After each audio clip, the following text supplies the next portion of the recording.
মাজান আয়েশা বলেন, একদিন দেখি আমার মায়ার নবী আমার হুজরায় বসে গুনগুন গুনগুন করে কান্না করেন। আমি আয়েশা বললাম, নবী, আমার কোনো ভুলের কারণে আপনি কাঁদেন? আমার কোনো ব্যবহারে কষ্ট পাইয়ে আপনি কাঁদেন নাকি? মায়ার নবী কয়, না না আয়েশা, তোমার ব্যবহারের কারণে কাঁদি না, আমি কান্না করি হাসরের ময়দানের কথা মনে পড়ে গেছে রে আয়েশা। ওই হাসরের ময়দানটা কেমন ভয়ঙ্কর হবে, ওই কথা মনে পড়ে যাওয়ার কারণে আমি কান্না করি। ও নবীর উম্মতেরা, আমার নবীর আদর্শ দেখিয়া মক্কার মানুষ দলে দলে কালেমা পড়ে নবীর সৈনিক হয়ে যায়। আমার নবীর কেমন আদর্শ!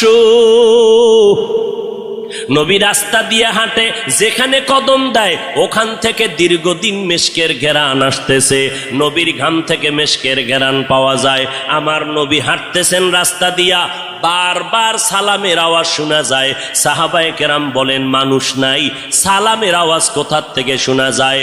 নবী বলেন, ও সাহাবায়ে কেরাম, আমি মুহাম্মদের সুসংবাদ পাইয়া জঙ্গলের হরিণ আমারে সালাম দিয়েছে, জঙ্গলের বাঘ আমারে সালাম জানিয়েছে, জঙ্গলের প্রাণীরা আমারে সালাম দেয়।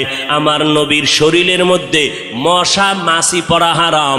আরবের মানুষ তাকায় দেখে, মুহাম্মদ যেদিকেই যায় একটা মেঘের খণ্ড তার মাথার উপরে। কেন? সূর্যের গরম জানো নবীর শরীরে লেগে কষ্ট না দেয়, মেঘের খণ্ড ছায়া দেয়। আমার নবীর শরীরে মশা পড়ে না, মাছি পড়ে না, নবী কষ্ট পাবেন।